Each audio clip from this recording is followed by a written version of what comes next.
Recently, I heard a statement from a very strong, wise, and spiritual man. His name is Robert Hales. And he said, "What is said is not nearly as important as what you hear and what you feel."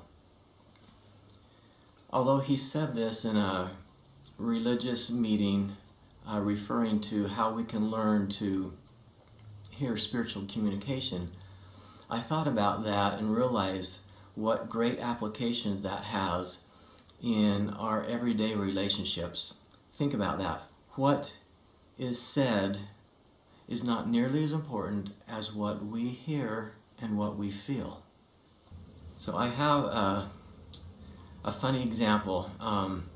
Back when I was in college, I was having a conversation with someone that lived near me in the dormitory, and we have some of the same classes, and we were talking about some of the challenges in life, and I was just explaining how I was dealing with things and how it was affecting me, and at one point he says, "What?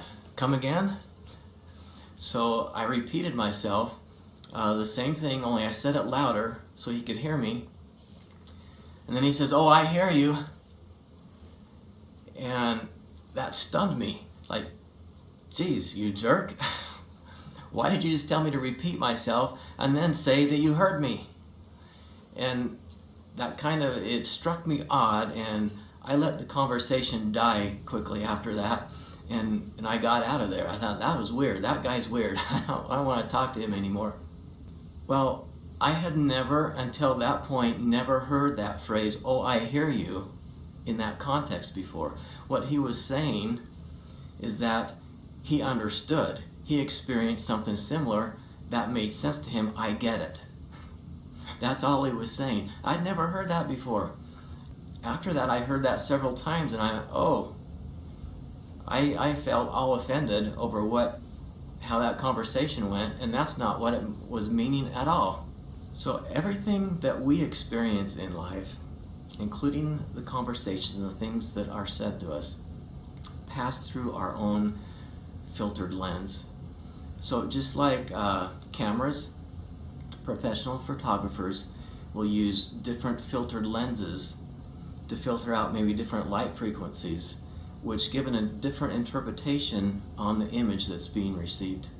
So remember, what is said isn't nearly as important as what you hear and what you feel.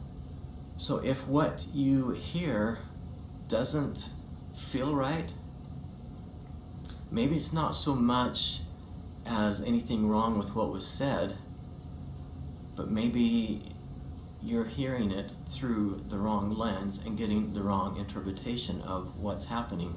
Maybe you need to try a lens that is like a wide angle lens so that you can see the bigger picture of what's being communicated. Or maybe we need to try a more spiritual lens that will actually help you hear what wasn't said.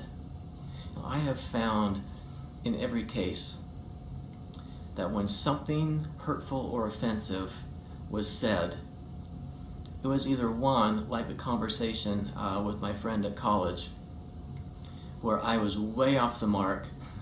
My lens that I received that through was so different from the way he was speaking that I totally missed the interpretation and got it completely wrong.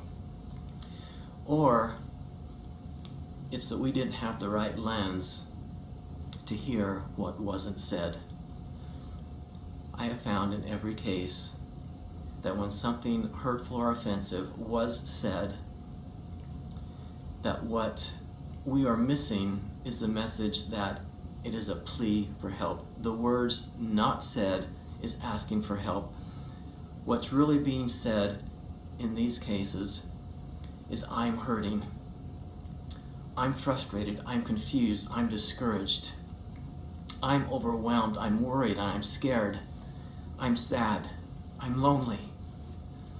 Those are the words and the messages that aren't being said, that if we could apply the right filter in our communications, we could understand that message. So I'm encouraging you today that if you're experiencing words, if what you hear is causing you to feel hurt or pain in any way, try a new filtered lens. Try hearing it through a different source, getting a more accurate interpretation. Maybe what you're really hearing is a cry for help from those that you love the most. And you're just the one that can give them what they need. I hope this helps ease some of your pain and make your relationships a little bit brighter and happier.